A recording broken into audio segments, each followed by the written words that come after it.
नमस्कार दोस्तों, Shiv Shakti career academy में आपका स्वागत है। आज हम लोग जो डिस्कस करने वाले हैं, लास्ट क्लास में जब हम लोग वॉल्केनो के बारे में बात किए थे तो वहां पर बात किए थे कि आकस्मिक बल के बारे में बात किए थे। आकस्मिक बल के अंतर्गत हमने बताया था कि दो चीजें हम लोग को मेन रूप से पढ़नी है, एक ज्वालामुखी और दूसरा था भूकंप। तो लास्ट क्लास में हम लोग वॉल्केनो के बारे में पढ़ चुके हैं, ज्वालामुखी के बारे में पढ़ चुके हैं, किस किस टाइप की होती हैं एरप्शन बेसिस पे, उनकी भी बात कर चुके हैं। आज हम लोग बात करने वाले हैं आकस्मिक बल में जो दूसरे नंबर पर बात किए थे अर्थक्वेक के बारे में, यानी कि भूकंप के बारे में। ये भी बहुत ही महत्वपूर्ण टॉपिक है, छोटा सा टॉपिक है लेकिन एग्जाम के पॉइंट ऑफ व्यू से महत्वपूर्ण है। तो आकस्मिक बल में हम लोग आज पढ़ेंगे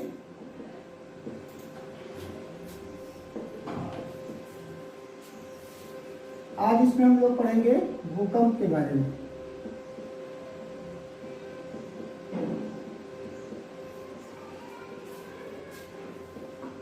अर्थक्वेक। तो पहले तो ये जान लिया जाए कि भूकंप क्या है और भूकंप आने के क्या कारण हो सकते हैं।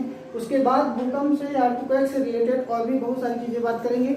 साथ ही साथ सुनामी के बारे में भी थोड़ी सी चर्चा की जाएगी, क्योंकि सुनामी आने का जो मुख्य कारण है, मेन कारण है, वो अर्थक्वेक ही है, भूकंप ही है। तो सुनामी की बात भी करनी है, 2-3 क्वेश्चन वहां से भी बन जाया करते हैं। तो भूकंप की अगर बात करें कि भूकंप क्या है, अर्थक्वेक क्या है, तो एक प्रकार का क्या है, कंपन। कहाँ पर? पृथ्वी में। और ये कंपन क्यों होता है, इसके क्या कारण है? तो ये कह सकते हैं कि अर्थक्वेक की अगर डिफिनेशन या भूकंप को हम लोग जानने का प्रयास करें तो ये कह सकते हैं कि पृथ्वी के अंदर ज्ञात या अज्ञात या बहिर्जात और अंतर्जात या फिर प्राकृतिक और कृत्रिम कारणों से जो कंपन होता है पृथ्वी में, इसके कारण ज्ञात और अज्ञात, मतलब कुछ ऐसी भी चीजें हैं जो ज्ञात हैं कि भूकंप इनके कारण आता है, कुछ ऐसी भी चीजें हैं जिनके बारे में जानकारी अभी तक नहीं है कि भूकंप क्यों आता है। तो ज्ञात, अज्ञात और प्राकृतिक और कृत्रिम तथा अंतर्जात और बहिर्जात। अंतर्जात और बहिर्जात का मतलब ये है, अंतर्जात में मतलब पृथ्वी के अंदर जो कुछ क्रियाएं हो रही हैं, जो कुछ मूवमेंट हो रहा है प्लेटों में, चट्टानों में, उसके कारण। बहिर्जात मतलब पृथ्वी की सतह पर, जैसे कि अणु बम, परमाणु बम का विस्फोट वगैरह, तो इनके कारण भी कंपन होता है। जिस क्षेत्र में तेजी से धमाका होता है वहां पर भी कंपन होता है।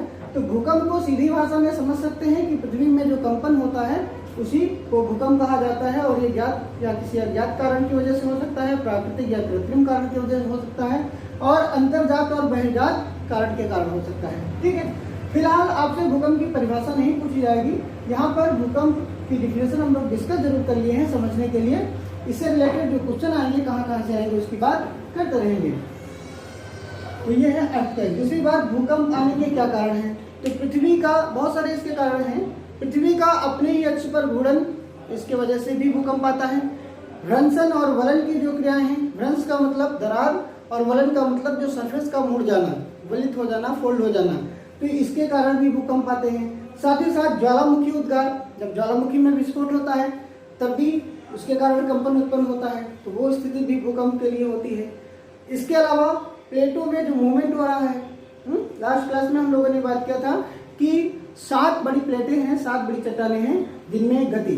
कभी हम लोग पढ़ेंगे एक टॉपिक प्लेट टेक्टोनिक थ्योरी के बारे में पढ़ेंगे, तो वहां पर डिटेल में बात करेंगे कि प्लेटों में ये मूवमेंट किस वजह से होता है, क्यों होता है, वहां भी बात होगी। तो यानी कि क्या क्या हो सकते हैं इसके कारण, है ना। कुछ कारण की बात कर लेते हैं। ज्वालामुखी का विस्फोट हो गया, और अणु बम, परमाणु बम का विस्फोट हो गया, पृथ्वी का घूर्णन हो गया, भ्रंशन और वलन की क्रिया हो गई, है ना, और प्लेटों में मूवमेंट यानी कि प्लेटों में गति। प्लेटें क्या है, जो पृथ्वी के अंदर चट्टानें हैं, उन्हीं को क्या कहा जाता है, प्लेट कहा जाता है, उसमें भी मूवमेंट।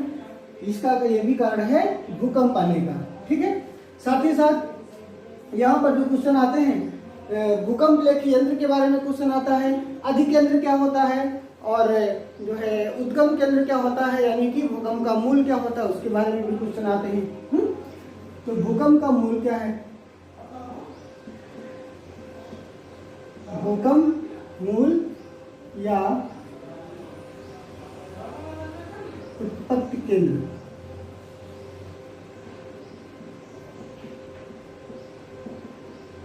उत्पत्ति केंद्र, जिसको इंग्लिश में क्या कहते हैं, फोकस कहा जाता है। इंग्लिश में इसको क्या कहेंगे, फोकस, है ना। भूकंप मूल, मूल का मतलब होता है जहां से शुरुआत होती है, ठीक, या उत्पत्ति केंद्र, ठीक है, इसको भी कह सकते हैं। उत्पत्ति मतलब जहां से भूकंपीय तरंगें क्या होती हैं, उत्पन्न होती हैं। तो तो वो क्या होता है, ये डिफिनेशन में कभी कभी पूछ लिया जाता है। दूसरा यहाँ पर क्या बात करेंगे, दूसरी यहाँ पे बात करने वाले हैं अधिकेंद्र की। अधिकेंद्र जिसे इंग्लिश में क्या कहा जाता है, एपिसेंटर। तो ये दो टर्म हम लोगों को यहाँ पे जाना है, क्योंकि यहाँ से सीधा सा प्रश्न बन जाता है। ये पूछ लेता है कि धरातल के अंदर या पृथ्वी के अंदर वह बिंदु जहाँ से भूकंप उत्पन्न होता है या भूकंपी तरंगें उत्पन्न होती हैं उसे क्या कहा जाता है। ठीक, तो ऑप्शन में आपको भूकंप का मूल या उत्पत्ति केंद्र भी आ सकता है, या उद्गम केंद्र भी आ सकता है, भूकंप उद्गम केंद्र और अधिकेंद्र भी आ सकता है। ठीक है, तो इसके बारे में जानना बहुत जरूरी है और इसको हम लोग एक छोटे से डायग्राम के थ्रू समझेंगे ताकि आसानी से इसको लंबे समय तक याद रखा जा सके।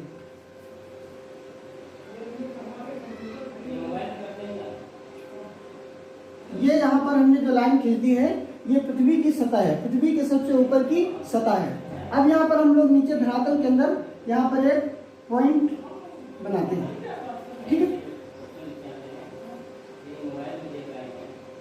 ये और ये जो है ये पृथ्वी की सतह है और ये पृथ्वी की सतह के नीचे धरातल के अंदर हम लोग जाते हैं। यहाँ पर एक पॉइंट है, यही क्या है, ये भूकंप का केंद्र। अब यहाँ से जो तरंगे निकलती है वो गोलाई में निकलती है, इस तरीके से राउंड करती हुई जाती हैं। उसको मैं थोड़ा सा ड्रॉ कर रहा हूँ लाइन।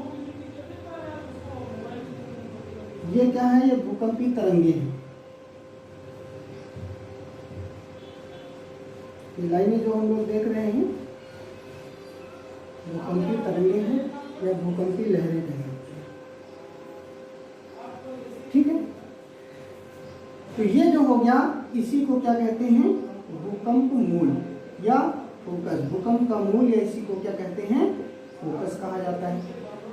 ठीक है, धरातल के अंदर होगा ये बिंदु और भूकंप मूल के ठीक ऊपर 90 डिग्री एंगल पे यानी 90 डिग्री कोण पर जो पृथ्वी की सतह पर जो ये बिंदु होगा उसको क्या कहेंगे, ये कहलाएगा अधिकेंद्र।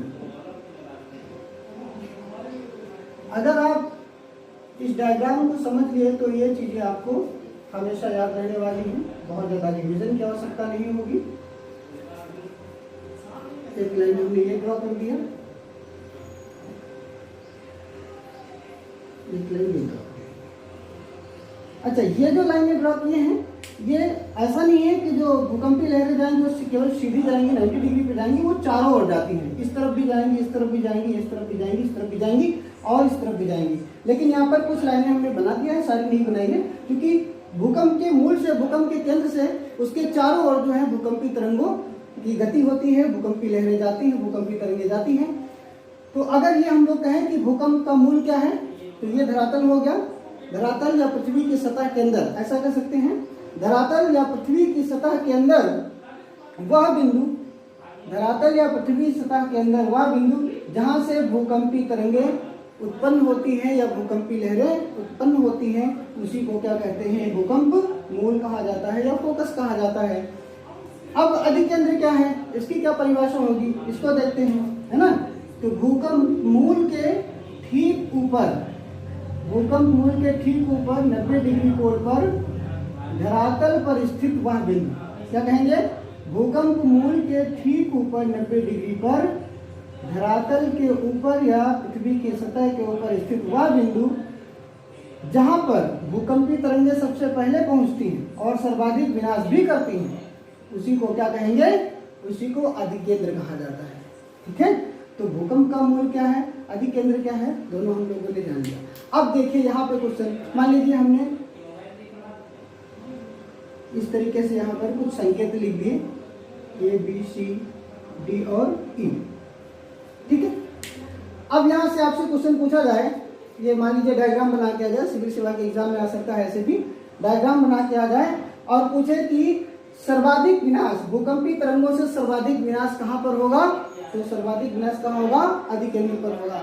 या ऐसे भी क्वेश्चन आ सकता है कि भूकंपी तरंगें भूकंप मूल से सबसे पहले कहाँ पहुंचती है, या भूकंपी तरंगें भूकंप मूल से सबसे पहले कहाँ पहुंचेंगी, ऑप्शन में A B C इस तरीके से दिया है, तो कहाँ पहुंचेंगी, अधिकेंद्र पर पहुंचेंगी। ठीक, भूकंप के केंद्र से जो बिंदु सबसे नजदीक होता है, भूकंप के केंद्र से जो बिंदु सबसे नजदीक होता है, सबसे ज्यादा विनाश वहीं पर होता है और सबसे जल्दी वहीं पर भूकंप की तरंगें पहुंचती हैं। फिर अलग अलग प्रकार के क्वेश्चन आ सकते हैं। ठीक, भूकंप मूल के ठीक ऊपर 90 डिग्री पर स्थित बिंदु क्या कहलाता है? तो अधिकेंद्र कहलाता है। भूकंपी तरंगें कहाँ से उत्पन्न होती हैं, उस बिंदु को क्या कहते हैं? तो उसको भूकंप का मूल कहा जाता है। तो ये दो टर्म यहाँ बहुत ही इंपॉर्टेंट हैं जो अक्सर पूछ लिए जाते हैं, और इस डायग्राम को भी आप समझ करके इनको याद रख सकते हो, आपको रखने की बिल्कुल आवश्यकता नहीं है। अब यहाँ पे बात करने वाले हैं जैसे कि सिस्मोलॉजी क्या है, सिस्मोग्राफ क्या होता है ना। तो सिस्मोलॉजी, लॉजी वर्ड जब भी आता है तो उससे ये पता चलता है कि किसी चीज का अध्ययन। लॉजी रूट वर्ड क्या है? लॉजी का मतलब क्या है? स्टडी या अध्ययन। अब बात करेंगे सिस्मोलॉजी की, तो लॉजी लगा हुआ अध्ययन, सिस्मो मतलब भूकंप से रिलेटेड टर्म है ना। तो सिस्मोलॉजी में किसका अध्ययन किया जाता है? भूकंप का अध्ययन किया जाता है ना, कि भूकंप का सेंटर कहाँ पर हो सकता है, वो अधिकेंद्र कहाँ पर हो सकता है, या भूकंपी तरंगे क्यों उत्पन्न होती हैं, भूकंप क्यों आते हैं, किन क्षेत्रों में ज्यादा आते हैं, ये सब सिस्मोलॉजी के अंतर्गत आता है, यानी कि भूकंप विज्ञान के अंतर्गत आता है। सिस्मोलॉजी को हिंदी में क्या कहते हैं? भूकंप विज्ञान कहा जाता है, या फिर लॉजी का अध्ययन तो भूकंप का अध्ययन कह सकते हैं यहाँ पे हम लोग। ठीक, सामान्यतः अगर कहा जाए पृथ्वी में जो सामान्यतः या अधिकांश भूकंप आते हैं वो सतह से 50 या 100 किलोमीटर की गहराई पर ही उत्पन्न होते हैं। इसके अलावा कुछ भूकंप ऐसे हैं जो 250 किलोमीटर की गहराई पर भी उत्पन्न होते हैं। कुछ भूकंप ऐसे हैं जो 600 से 700 किलोमीटर, मतलब जो पाताली भूकंप यानी कि बहुत अधिक गहराई में, वो 600 से 700 किलोमीटर की गहराई पर भी उत्पन्न हो सकते हैं। लेकिन अधिकतम ज्यादातर जो भूकंप आते हैं वो 100 से 50 किलोमीटर की गहराई पर ही आते हैं। ठीक है, तो सिस्मोलॉजी हम लोगों ने जान लिया किसका है? भूकंप विज्ञान है, भूकंप का अध्ययन भूकंप विज्ञान कहलाता है। अब बात करेंगे सिस्मोग्राफ के बारे में, है ना। किसके बारे में बात करेंगे? सिस्मोग्राफ, या हिंदी में उसको क्या कहते हैं?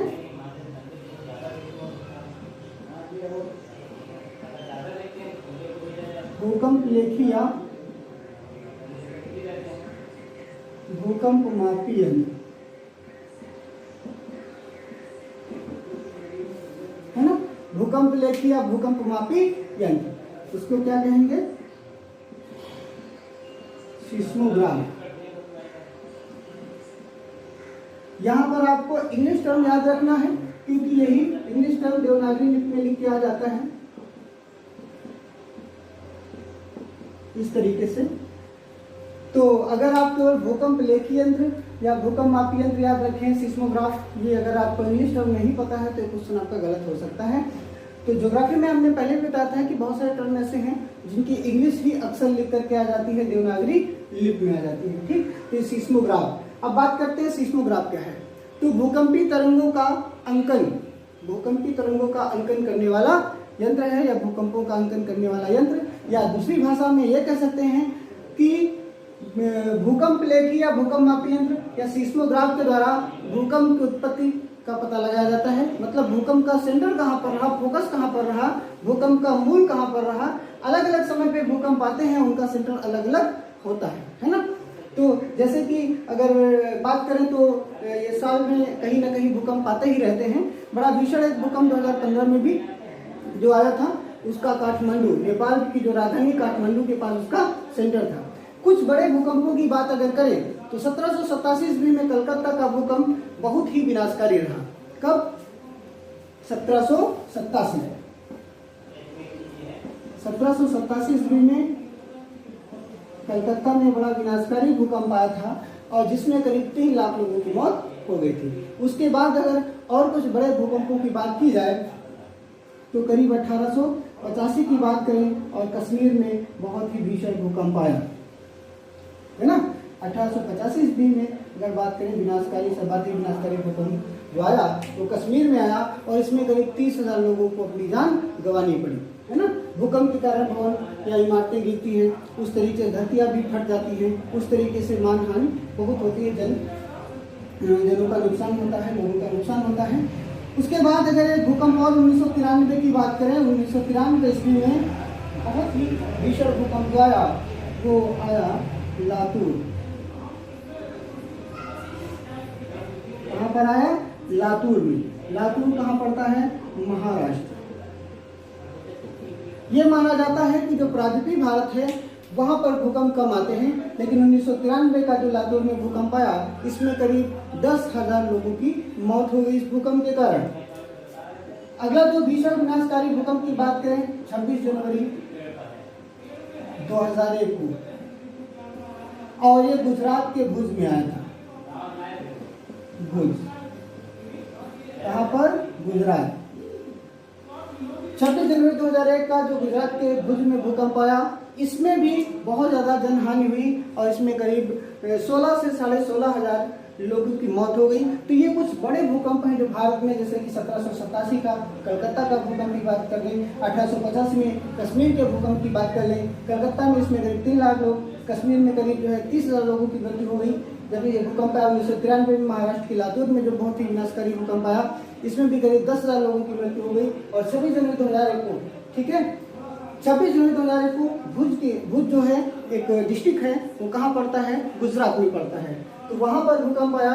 इस दिन हम लोग 26 जनवरी को सेलिब्रेट कर रहे थे और स्कूल में बहुत सारे बच्चों की मृत्यु हो गई और बहुत सारे लोगों की मृत्यु हो गई जो फंक्शन में, सेलिब्रेशन में शामिल थे, बिल्डिंग या भवन या इमारतें गिरने के कारण। तो भारत में आए हुए ये कुछ बड़े भूकंप हैं और अक्सर 2 या 3 या 4 की तीव्रता से तो भूकंप जापान जैसे देश में आते ही रहते हैं। तो यहाँ पर अब हम लोग बात करने वाले हैं किसके बारे में? सीस्मोग्राफ के बारे में, है ना। अभी बताया था 2015 में जो काठमांडू नेपाल में भूकंप का सेंटर था, उसमें भी नेपाल में धरती फट गई, है ना। बहुत ज़्यादा कंपन इधर इंडिया में भी महसूस किया गया। तो सीस्मोग्राफ क्या है? सीस्मोग्राफ के द्वारा भूकंपी लहरों का अंकन किया जाता है, यानी कि भूकंप के केंद्र का पता लगाया जाता है।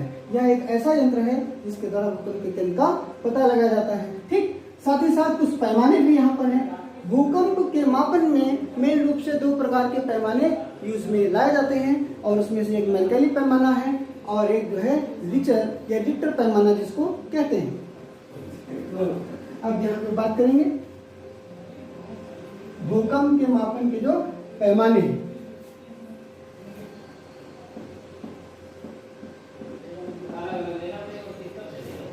मैकेली पैमाना, है ना। तो इसको किसने बनाया था? मैकेली साहब ने बनाया था। मैकेली ने इसको खोजा। ये कहाँ के थे? इटली के थे। इटली के भूवैज्ञानिक थे, है ना। इटली एक देश है, यूरोप महाद्वीप में पड़ता है। इटली के भूवैज्ञानिक मैकेली ने इस पैमाने का क्या किया? आविष्कार किया। ठीक है, इससे क्या मापा जाता है? भूकंप की तीव्रता, भूकंप की तीव्रता या इंटेंसिटी,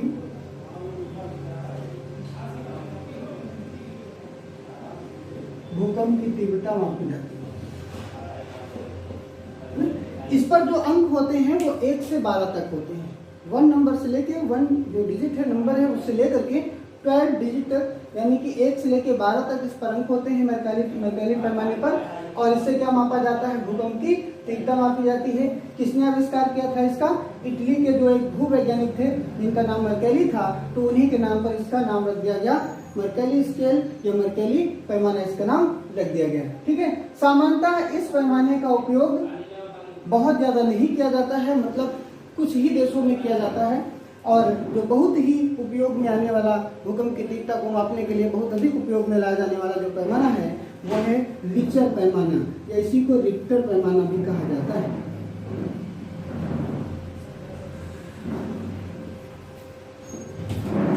रिचर पैमाना या रिक्टर पैमाना कहा जाता है, या रिचर स्केल कह सकते हैं। तो बड़े स्तर पर जो भूकंप की तीव्रता को मापने का पैमाना है वो कौन सा है? रिचर पैमाना या रिक्टर पैमाना। ठीक है, तो इसको 1935 ईस्वी में अमेरिका के एक भूवैज्ञानिक थे जिनका नाम था फ्रांसिस रिचर। तो रिचर पैमाने या रिक्टर पैमाने का आविष्कार किसने किया?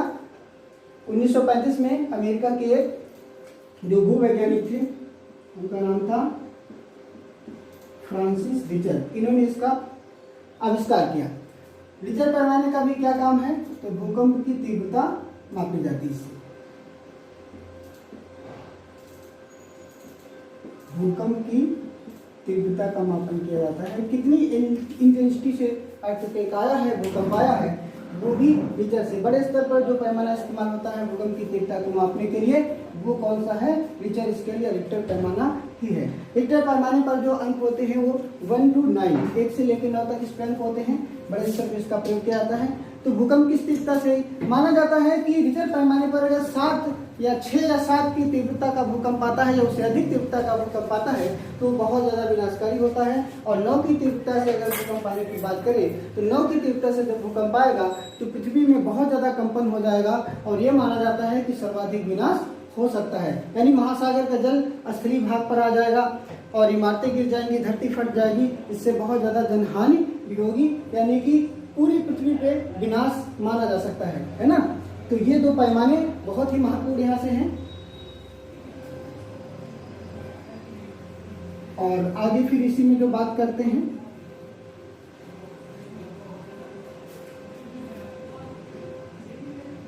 समाघात रेखाएं।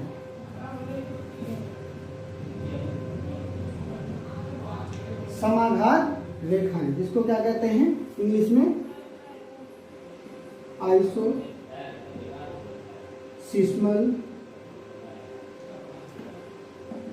लाइन। क्या कहते हैं? Isoseismal line. तो देखो समाघात रेखाएं है ना, इस वर्ष देखो समाघात सम आघात है ना। अगर इसको देखेंगे तो इससे क्या सब निकल के आ रहा है? सम आघात। ठीक है। अब चूंकि भूकंप की बात हो रही है ना, कभी कभी पूछ जाता है कि समाघात रेखाएं जैसे आइसोबार, आगे बात करेंगे जब वायु रेखाओं की बात होगी वो उनको आइसोबार कहते हैं। और आइसोसीस्मल लाइन अगर पूछा जाए कि आइसोसीस्मल लाइन क्या है, समाघात रेखाएं क्या हैं, तो ये कह सकते हैं कि भूकंपी लहरों या भूकंपी जो तरंगे, भूकंपी तरंगों या भूकंपी लहरों के द्वारा समान आघात क्षेत्र को मिलाने वाली रेखाओं को क्या कहेंगे? भूकंपी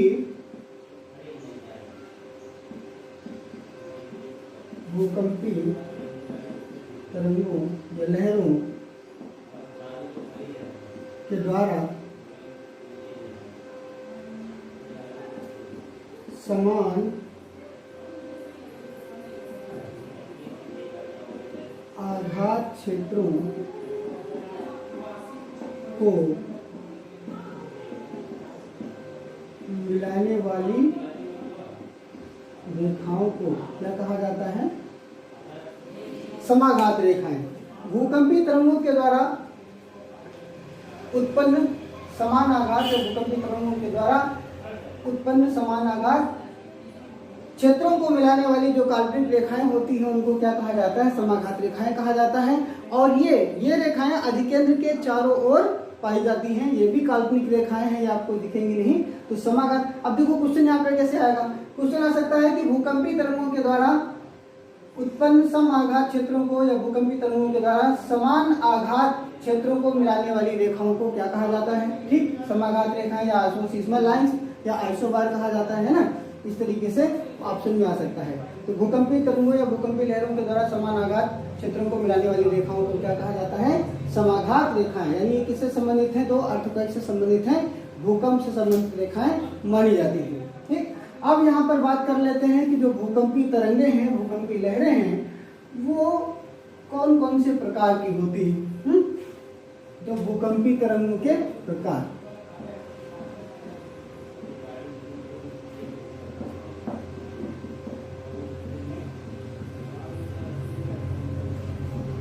भूकंपी तरंगों के प्रकार। ठीक है। तो भूकंपी तरंगें मुख्य रूप से 3 प्रकार की हैं, है ना। पी तरंगें या लहरें, और एस तरंगें और एल तरंगें, है ना। तो भूकंपी तरंगों की प्रकार, भूकंपी तरंगें मूल रूप से कितने प्रकार की? 3 प्रकार की, पी, एस और एल। ठीक है। अब इसमें अगर कहा जाए कि इनमें से भूगर्भिक तरंगें कौन सी हैं, तो भूगर्भिक तरंगों में कौन सी आ जाएंगी? ये 2 आ जाएंगी।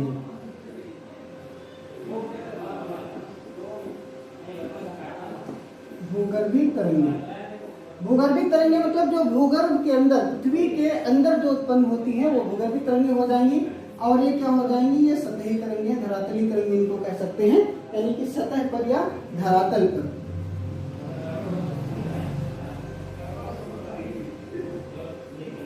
धरातली तरंगे, एल क्या है, धरातली तरंगे। ठीक, अब अगर इसमें पूछ लिया जाए कि पी और एस तरंगे किस प्रकार की है, तो ये भूगर्भिक तरंगे हैं, भूगर्भ के अंदर जो उत्पन्न होती है, और यह तरंगे सबसे पहले जो पी तरंगे उत्पन्न होती हैं, फिर उसके बाद एस तरंगे उत्पन्न होती है, और सरफेस पे, सतह पे जो है वो एल तरंगे होती है। अब ये भी क्वेश्चन आ सकता है कि पी तरंगे किस प्रकार के तरंगे हैं, अनुदैर्ध्य प्रकार की तरंगे हैं या अनुप्रस्थ यानी कि लॉन्गिट्यूडिनल वेव्स हैं या फिर ट्रांसवर्स वेव्स हैं। तो जो पी तरंगे हैं वो किस प्रकार की तरंगे मानी जाती हैं, अनुदैर्ध्य तरंगे मानी जाती है। अनुदैर्ध्य तरंगों को इंग्लिश में क्या कहेंगे, लॉन्गिट्यूडिनल वेव्स कहा जाता है। क्या कहते हैं, लॉन्गिट्यूडिनल वेव्स। ये ध्वनि तरंगों के समान होती हैं। पी तरंगे कैसी होती हैं, ध्वनि तरंगों के समान, है ना। और ठोस, द्रव तथा गैस, ये तीनों में मूवमेंट कर सकती हैं, तीनों में गति कर सकती हैं। तो भूकंपी तरंगों में जो पी तरंगे हैं वो अनुदैर्ध्य प्रकार की तरंगे हैं और ध्वनि तरंगों के समान होती हैं, जो कि ठोस, द्रव और गैस तीनों में गमन कर सकती हैं। लेकिन सबसे ज्यादा गति इनकी अगर कहा जाए कहाँ पे होगी, पी तरंगों की सबसे ज्यादा गति जो होगी वो कौन से माध्यम में होगी, वो ठोस माध्यम में होगी। उसके बाद है ना, पी जो है इनको प्राइमरी वेव्स भी कहा जाता है, एस जो है वो सेकेंडरी वेव्स हैं, और ये जो एस तरंगे हैं ये अनुप्रस्थ तरंगे होती है, अनुप्रस्थ प्रकार की तरंगे होती हैं, यानी कि ट्रांसवर्स वेव कह सकते हैं। अनुप्रस्थ तरंगों को क्या कहेंगे, ट्रांसवर्स वेव्स कहा जाता है। और ये तरंगे केवल ठोस माध्यम में ही गमन कर सकती हैं, केवल ठोस माध्यम में ही गमन कर सकती है। कौन सी तरंगे, एस तरंगे, जो कि भूगर्भिक तरंगे दूसरे प्रकार की हैं। और जो एल तरंगों की बात किया जाए, इनको धरातली तरंगों के अंतर्गत रखा गया है। सभी तरंगे है ना सरफेस वेव होती हैं, ये सतह पर ही केवल चलेगी, सतह पर गमन करती है। कहां पर गमन करती है, सतह पर गमन करती हैं। सर्वाधिक विनाश की अगर बात किया जाए, वैसे गति तो सर्वाधिक पी की होगी, उसके बाद एस तरंगों की होगी, फिर एल तरंगों की होगी, लेकिन सर्वाधिक विनाशकारी तरंगे अगर कहा जाए तो एल वेव्स होती है, क्योंकि सतह पर, सरफेस पर, धरातल पर चलती है और धरातल पर ही मानव का निवास है, तो वहीं पर सबसे ज्यादा नुकसान होता है। तो सर्वाधिक विनाशकारी तरंगे अगर कहा जाए कि भूकंपी तरंगों में कौन सी है, तो सर्वाधिक विनाशकारी तरंगे जो हैं वो हैं एल तरंगे। तो ये तीन प्रकार की तरंगे हैं जो कि अलग अलग माध्यम में इनकी गति जो है अलग अलग होती है और ये गमन करती रहती हैं। तो भूकंपी तरंगे में रूप से कितने प्रकार की, वो तीन प्रकार की तरंगे होती है। अब बात कर लेते हैं कि भारत में कौन सा क्षेत्र ऐसा है जो कि सर्वाधिक भूकंप प्रभावित क्षेत्र माना जाता है, यानी कि उन क्षेत्रों में सर्वाधिक भूकंप आते हैं और सबसे ज्यादा विनाशकारी भूकंप भी आते हैं। तो भारत में जो क्षेत्र है वो हिमालय का जो क्षेत्र है, हिमालय के पास का जो क्षेत्र है जिसको गिरिपाद भी कहा जाता है, वो क्षेत्र, यानी ये जम्मू कश्मीर जैसे हो गया, हिमाचल प्रदेश उत्तराखंड इस रीजन में आ जाएगा, ये नेपाल यहाँ पे आ जाएगा, ये सिक्किम वगैरह है, इधर आपका अरुणाचल प्रदेश राज्य। तो ये जो हिमालय के आसपास का क्षेत्र है भारत में, ये सर्वाधिक भूकंप प्रभावित क्षेत्र माना जाता है और इस क्षेत्र में भूकंप ज्यादा भी आते हैं और ज्यादा विनाशकारी भी आते हैं, ज्यादा हार्मफुल होते हैं। साथ ही साथ अगर प्रागद्वीपीय भारत की बात किया जाए, दक्षिण भारत की बात किया जाए, तो ये भूकंप वाला क्षेत्र में रूप से नहीं माना जाता है। लेकिन जो लातूर महाराष्ट्र में भूकंप 1993 में आया, गुजरात के भुज में 26 जनवरी 2001 को जो भूकंप आया, इन भूकंपों के कारण अब ये माना जाता है कि दक्षिण भारत में भी कुछ ऐसे क्षेत्र हैं जहाँ पर भूकंप आ सकते हैं और भीषण भूकंप आ सकते हैं। वरना दक्षिण भारत जो है ये पठारी क्षेत्र है, प्रागद्वीपीय पठार क्षेत्र है और ये सामान्यतः दृढ़ क्षेत्र माना जाता है और यहाँ पर भूकंप की संभावना कम रहती है। जबकि हिमालय के आसपास के जो राज्य हैं भारत के, या हिमालय का जो गिरिपाद है, पर्वत के आसपास का जो क्षेत्र है, वहाँ पर भूकंप ज्यादा मात्रा में आते हैं और विनाशकारी भी होते हैं। साथ ही साथ अगर भूकंप के पूर्वानुमान की बात की जाए कि क्या ऐसा अनुमान मौसम का जैसे पूर्वानुमान किया जा सकता है ना, भविष्यवाणी की जा सकती है कि इस साल मानसून बहुत अच्छा रहेगा या अगले कुछ दिनों में बारिश होने की संभावना है, तो क्या इस तरीके से भूकंप के बारे में कोई फोरकास्टिंग की जा सकती है? तो ये माना जाता है कि भूकंप के बारे में कोई सटीक फॉरकास्टिंग या पूर्वानुमान नहीं लगाया जा सकता है कि अगले महीने या किस तारीख को किस स्थान पर कितनी तीव्रता या कैसा भूकंप आने वाला है। इसके बावजूद भी कुछ चीज़ों से यह अनुमान लगाया जा सकता है कि भूकंप का उत्पन्न या भूकंप की संभावना रहती है। जैसे कि वायुमंडल में रेडान गैस की मात्रा का बढ़ना। अगर वायुमंडल में रेडान गैस की मात्रा या रेडान गैस की उपस्थिति देखी जाती है तो ये माना जाता है कि भूकंप आने की संभावना है। इसके अलावा कुछ जीव जंतु हैं जो धरातल के अंदर रहते हैं या कुत्ते जैसे अत्यधिक भौंकना प्रारंभ करें, रोना प्रारंभ करें, या फिर धरातल के अंदर जो जीव हैं जैसे सर्प हो गया और भी जो जीव रहते हैं उनका धरातल से बाहर आना, तेजी से बाहर आना या बड़े स्तर पे बाहर आना, तो ये भी माना जाता है कि भूकंप की संभावना है या भूकंप आ सकता है। भूकंप में मेन रूप से 3 प्रकार के झटके महसूस किए जाते हैं। जो पहला झटका आता है वो अपेक्षाकृत धीमा होता है, फिर दूसरे में उससे थोड़ा सा तीव्रता ज़्यादा होगी और तीसरे में सबसे ज़्यादा तीव्रता होगी। तो इस तरीके से पूर्वानुमान तो भूकंप का नहीं लगाया जा सकता है, लेकिन रेडान गैस की मात्रा बढ़ना भूकंप की एक संभावना है। धरातल के अंदर जीवों का बाहर आना एक संभावना है, या कुछ ऐसा जो सामान्य से हट करके उनका व्यवहार करना, ये भी भूकंप की संभावना को बताता है। तो आज इस टॉपिक में, आज के टॉपिक में, भूकंप के टॉपिक में ये जो चीज़ें हम लोगों ने डिस्कस की हैं वो अगले या फिर जो भी कॉम्पिटिटिव एग्जाम है उन सबके लिए महत्वपूर्ण है। Thank you.